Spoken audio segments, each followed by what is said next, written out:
It is the greatest day of Hajj. Why are we here? We are here to celebrate the day of Al-Hajj Al-Akbar, the biggest day. We very well know that yesterday was Arafah, the only day where Allah descends from the heaven, from His Arsh up to the As-Sama. He comes during the day.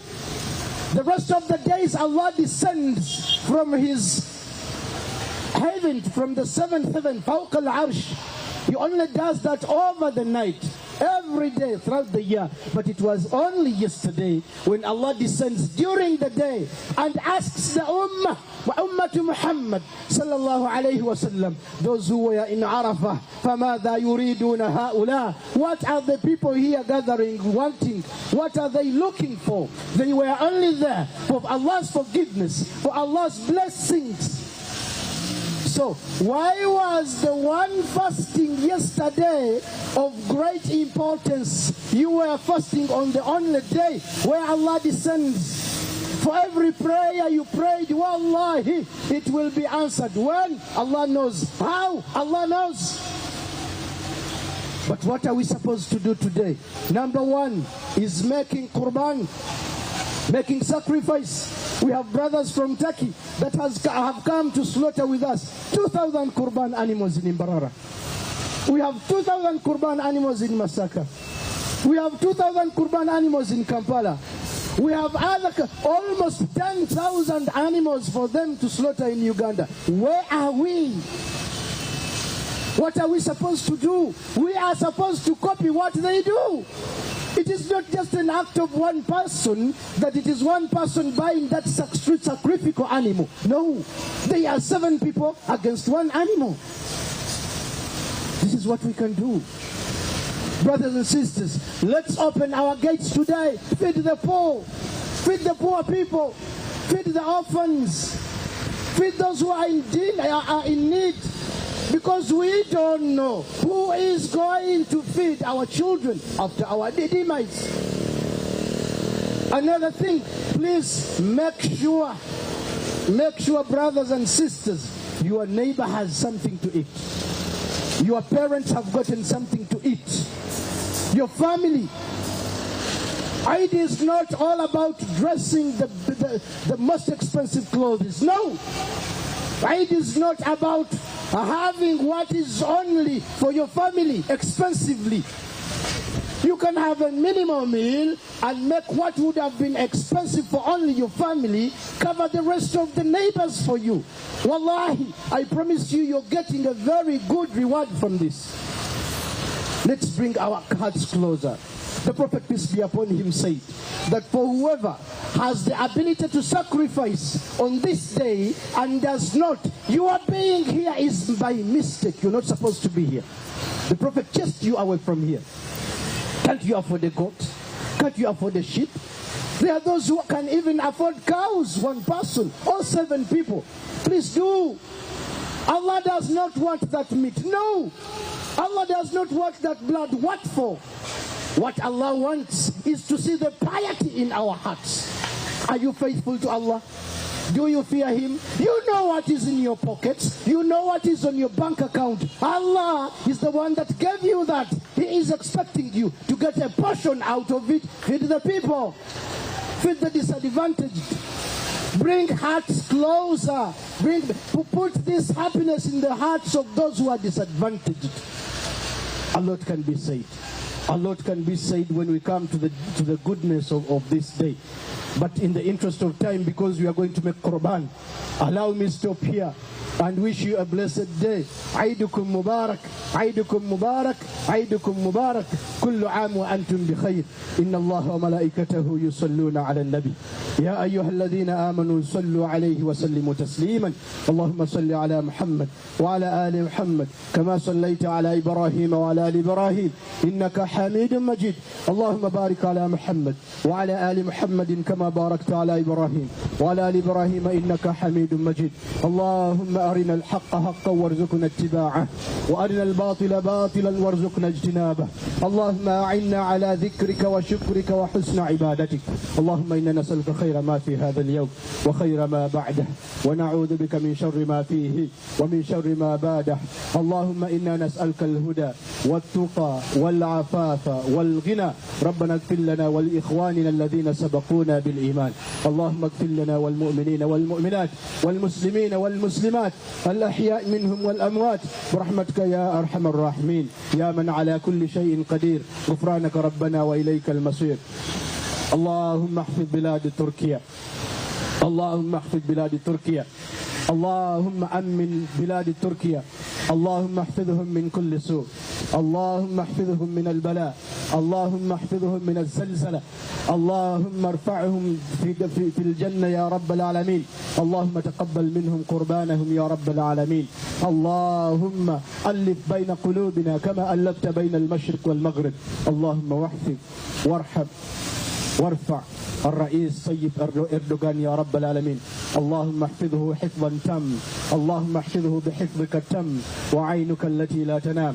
اللهم احفظ بلادنا أوغندا، اللهم أمنا في أوطاننا يا رب العالمين. اللهم انصر إخواننا في غزة، اللهم إنهم مستضعفين. اللهم انصر إخواننا في إيران وفي فلسطين وفي غزة وفي مشارق الأرض ومغاربها يا رب العالمين.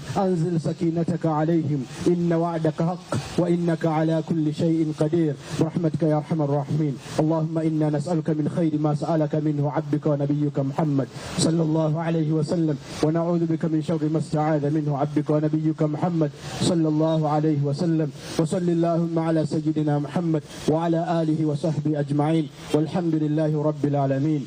kwata muganda wakuli kuludda omugambe nti assalamu alaikum wa rahmatullahi wa barakatuh. Mukwate mu ngalo omugambe nti assalamu alaikum wa rahmatullahi wa barakatuhu. Era omugambe nti Eid Mubarak.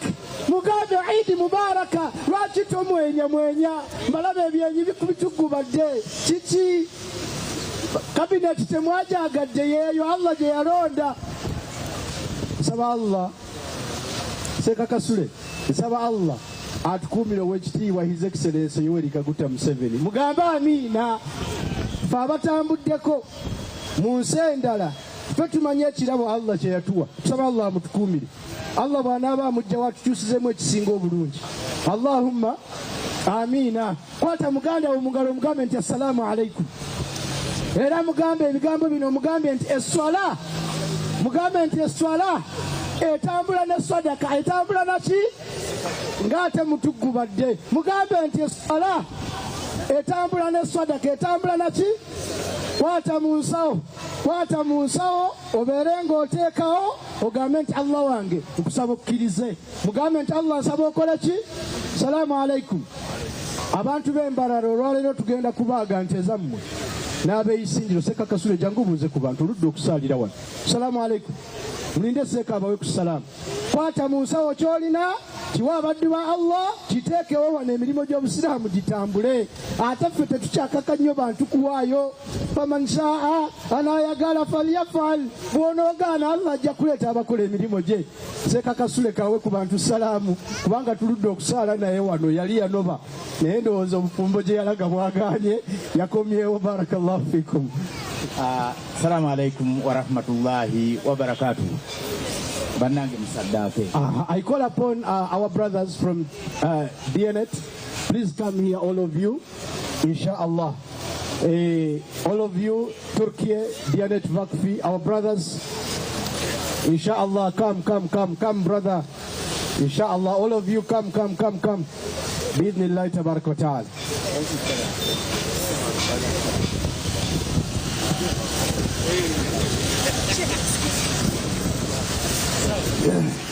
Yes, inshallah, our brothers, come.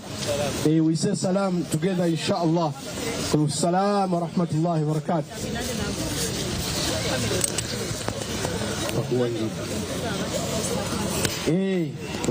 Mujje. Yes, let's get a group picture, inshallah. Yes, we are going to.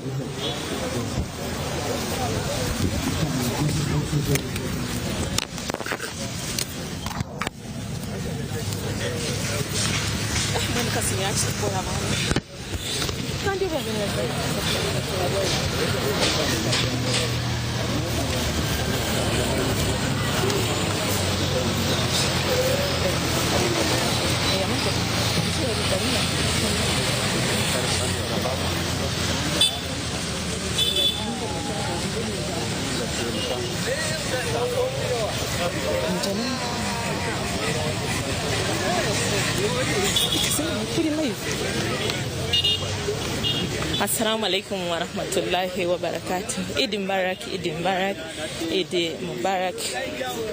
Mazima mwebale kwekumira aha TV West. Turi aha. Turi aha. Twasharaho nchaye cha Uganda Matters Primary School. Kandi Ikira Mosque. Yes, bitu mwebale mnonga abantu babonera abantu babaje mnonga namwe hino and kubi naenda kuramsya habantu. Assalamu alaikum warahmatullahi wabarakatuh. Assalamu alaikum. Wa alaikum salam. Jeba alaikum. Kari nawe jeba. Amazina. Amen ninya Akimu Sabit Matovu. Izoba lya kutamburira liko. Izoba lya tamburaje isaba hange swara ajikirize. Amen. Okay, no tumira babaye.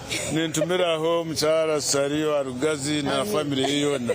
Assalamu alaikum. Wa alaikum salam.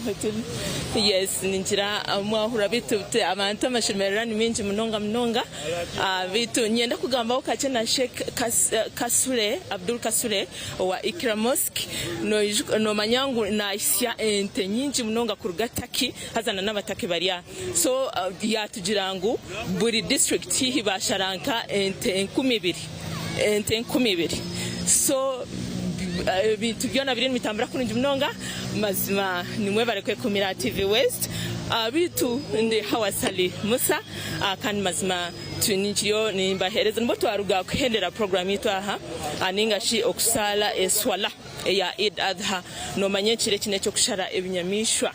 Yes, hazan tusara kare nambwe nabakerera mwaferwa bami abo kubeji Eid kugira ngo neyo kushara ebinyamishwa no shanga mbwe turakusya kusara kugira ngo abantu bagende kandi bakore ki baze kushara ebinyamishwa. Yes, watushomesa kutuba erizoba yabari Sheikh Umar Sebaramo.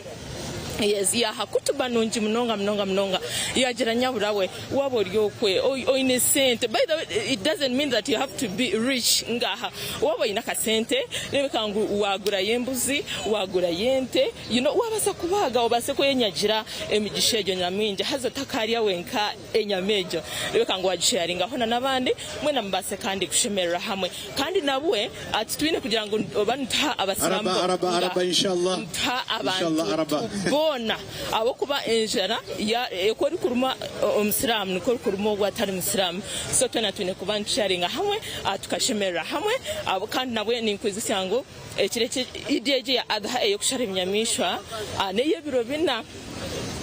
biro bina so nawe tuwasharira izoba nyencha kare no basa kushara na the next day mpaka ebiro bina. Yes, so mazima fayo munonga kandi kureba ngo washara ebinyamishwa. Yes, abari baza kuturetera yes, so mnanwa abantu bashemera abantu baje abantu baba smart.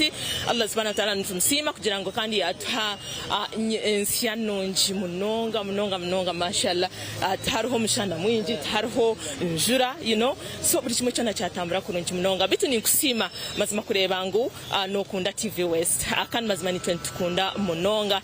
Yes, turi aha omushaye cha Uganda Matters Primary School Ikira Mosque hoto asarira.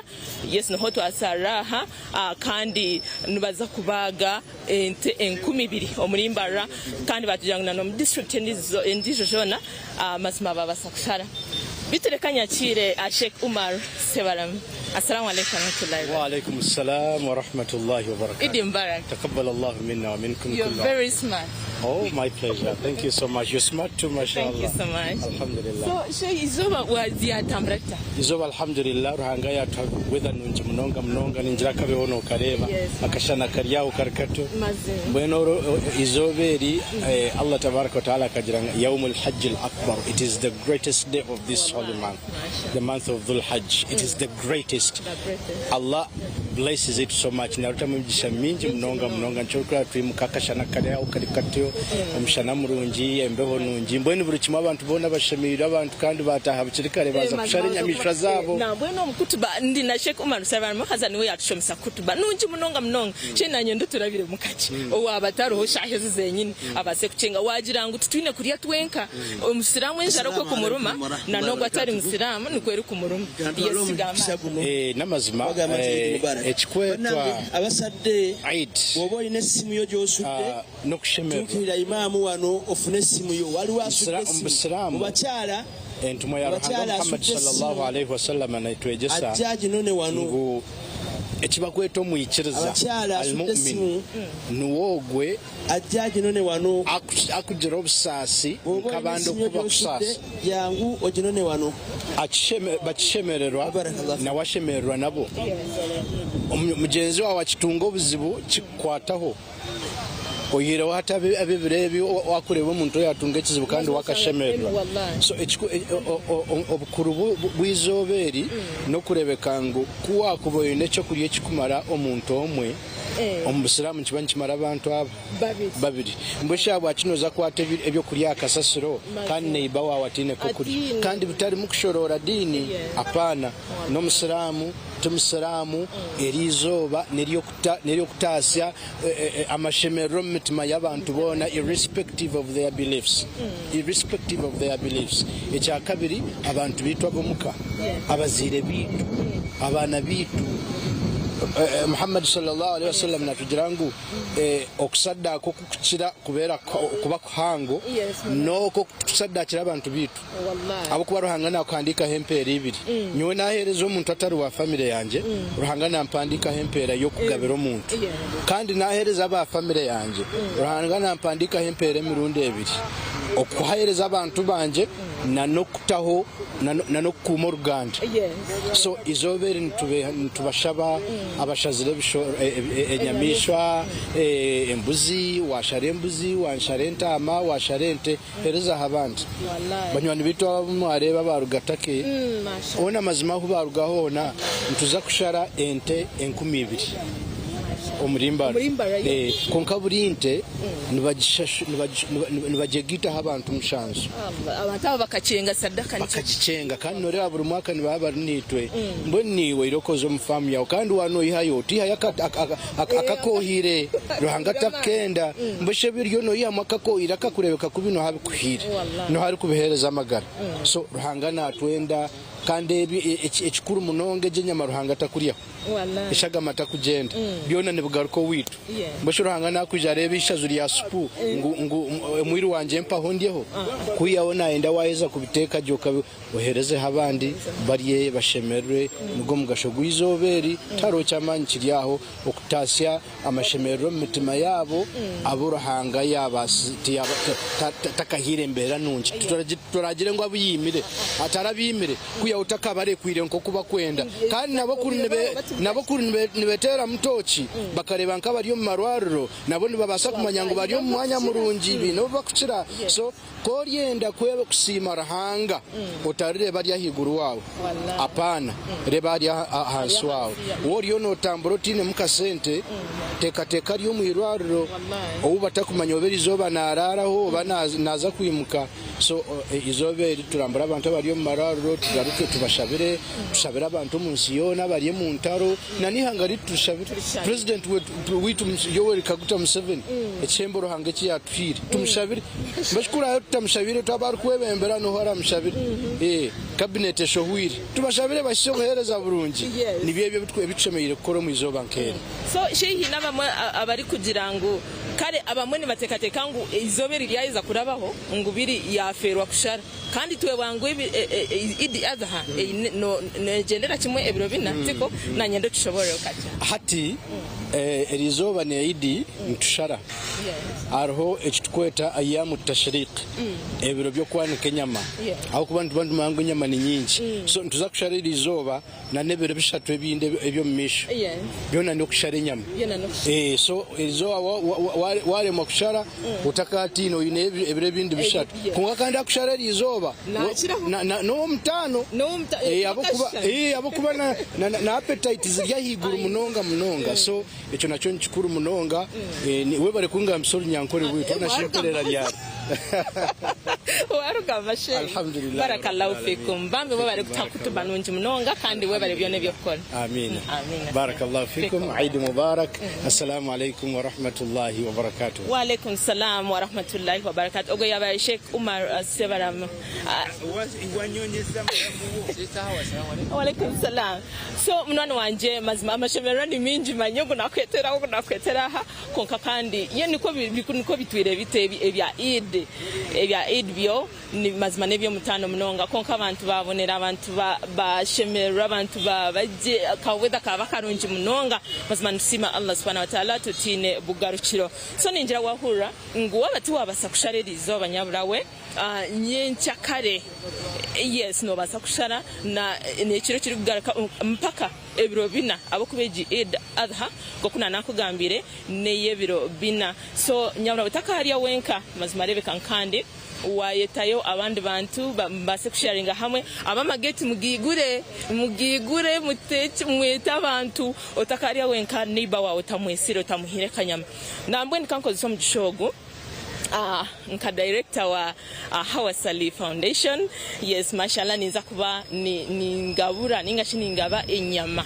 elizoba Katete Central ahakajiko stage aho yes niza kugabira abantu 20 inshallah taala Allah subhanahu wa ta'ala mbasize bucibicana mazima kitambere kuntu mnonga so abatari kwebasa mwena mwije tubase kusherengaho hamwe enyamejo mazima kandi base tena kushemera kurunje munonga so program yitu niko yagende terizoba naza kubendeza Eid Adha enunji kandi mazima tushemera kurunje munonga tushemerana nabandi kandi tushabe munonga ukuremwa Allah subhanahu wa ta'ala yikiriza okushara kwitu okwebinyamishwa yes abenantale sengendo ijogambe ekigamba alright so abona ni timu yanje ya Hawasali Foundation so ntuza kwa turi okwe turi kugaba enyama na beta mazima mwishe tubase kandi kusharinga hamwe enyama eja hana sigara Hawasali musa ni nashemera kugira ngo mazima wanyegitaho kureba ngo wabananye kutambura program yiyo natwa turi live ha TV West kandi mazima kampani ngo wareba byone biri kugenda misho bitu twaza kubendeza izoba rirunji munonga wa hada assalamu alaikum wa rahmatullahi wa barakatuh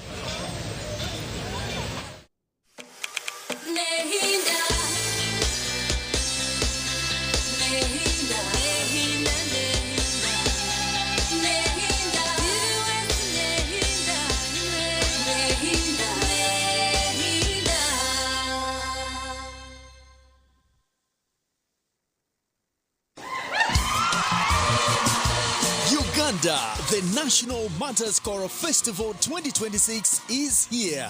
Watch and witness one of the most beautiful celebrations of faith as we honor the courage, sacrifice, and obedience of the Uganda Martyrs at the National Matters Choral